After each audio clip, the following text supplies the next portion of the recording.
Have you ever wondered what goes on in the mind of a narcissist? It's a fascinating realm to explore, full of complexity and intrigue.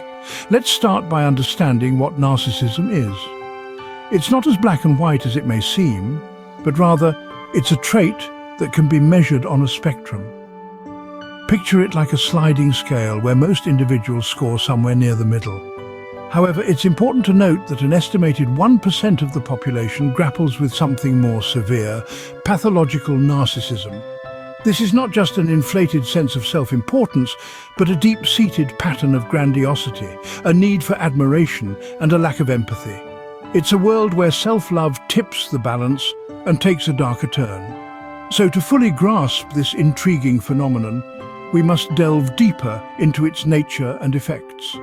Stay with us as we journey into the mind of the narcissist. To fully understand narcissism, we must delve deeper into its nature and effects. But before we go further, please like and subscribe to our channel. Not all narcissists are created equal. There are different types, each with its own characteristics.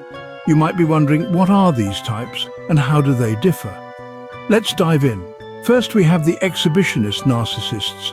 These are the types that most people think of when they hear the term narcissist. They love to be the center of attention and have a grandiose sense of self-importance. Exhibitionist narcissists believe they're superior and they're not afraid to let others know it. They're often charming and charismatic, but their lack of empathy can make them difficult to be around. On the other hand, we have the closet narcissists. Unlike their exhibitionist counterparts, closet narcissists tend to be more reserved. They may even seem shy or insecure. However, don't be fooled. They still have a strong sense of self-importance, but instead of flaunting it, they keep it hidden. Closet narcissists often latch on to someone they admire, living vicariously through them. They may seem supportive, but in reality they're using the other person to boost their own ego. Lastly, we come to the malignant narcissists. This type is considered the most destructive. Malignant narcissists are not only self-absorbed and lack empathy, but they also possess traits associated with antisocial personality disorder. They can be manipulative, deceitful, and willing to exploit others for their own gain. Their behavior often leads to serious emotional or even physical harm to those around them. It's important to note that these categories aren't rigid. Narcissism exists on a spectrum, and individuals may display behaviors from more than one type. The impact on those around them can vary greatly, from feeling drained and questioning their self-worth to experiencing emotional abuse. Recognizing these types can help us better navigate relationships with narcissists. Understanding the nuances within narcissism allows us to set boundaries effectively and protect our emotional well-being. So, keep these types in mind as we continue our exploration of the complex world of narcissism. So, what leads a person to become a narcissist? Well, the development of narcissism is often a complex process, generally attributed to factors from early life experiences and possibly even genetics. Imagine a young child who constantly seeks validation and praise from their parents. If these needs are not met, the child may grow up with an inflated sense of self-importance to compensate for the lack of attention and affirmation. This could potentially evolve into what we recognize as narcissism. On the other hand, there's the possibility that narcissism might be embedded in our DNA. Yes, some researchers believe genetic factors could play a role in shaping a narcissist. However, it's important to note that this is an area of study that's still being explored, and currently there's no definitive answer. In essence, the making of a narcissist is not a straightforward path. There are multiple factors at play, and it's a combination of these elements that results in a person developing this personality trait. The origins of narcissism can be complex, but understanding them can help us empathize with those who struggle with this trait. Narcissism doesn't just affect the individual, it also impacts their relationships. Narcissists often dazzle in the initial stages of a relationship, their charm and charisma drawing others in. They may appear confident, exciting, even magnetic. This allure can make them excellent at forming short-term connections. But as the relationship deepens, the story often changes.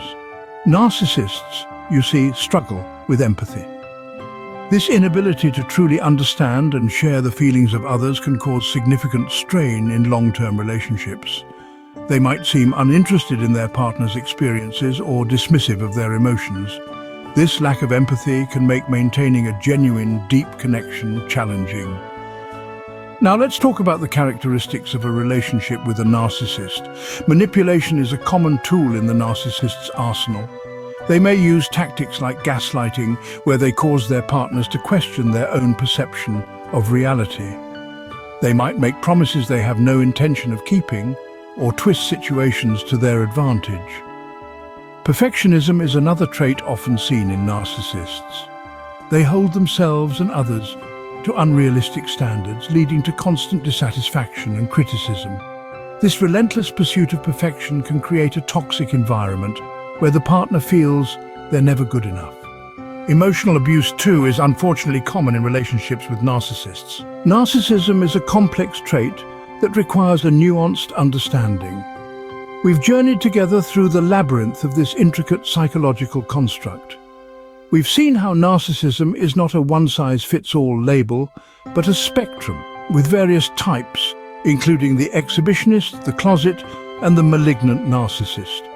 We've delved into the origins of narcissism, where we found a blend of early parenting and possibly genetic factors at play.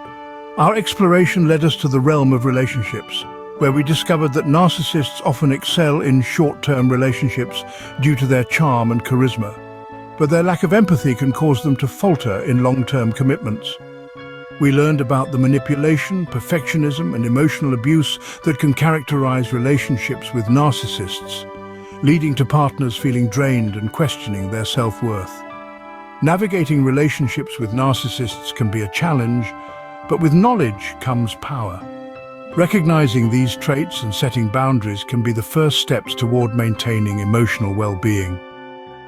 Finding this video useful? Have you had experiences with narcissists? Share your thoughts and experiences in the comments below.